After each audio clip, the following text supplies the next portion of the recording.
ঢাকা সহ দেশের ৮ বিভাগে বৃষ্টির আভাস দিয়েছে আবহাওয়া অধিদপ্তর। সেই সঙ্গে কোথাও কোথাও বিক্ষিপ্তভাবে শিলাবৃষ্টি হওয়ার শঙ্কা রয়েছে। পূর্বাভাস মতে শনিবার ঢাকা, রংপুর, রাজশাহী, ময়মনসিংহ, খুলনা, বরিশাল, চট্টগ্রাম, সিলেট বিভাগের ২-১ জায়গায় অস্থায়ীভাবে দমকা বা ঝড়ো হাওয়া সহ বৃষ্টি অথবা বজ্রসহ বৃষ্টি হতে পারে।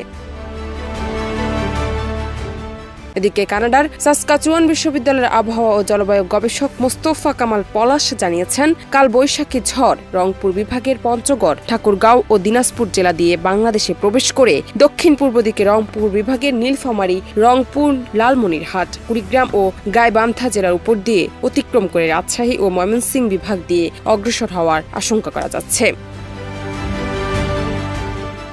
দুপুরের মধ্যে ঢাকা, খুলনা ও বরিশাল বিভাগের বিভিন্ন জেলার উপর দিয়ে হালকা থেকে মাঝারি মানের বৃষ্টি অতিক্রমেরও শঙ্কা রয়েছে বলে জানান এই আবহাওয়া গবেষক পলাশ।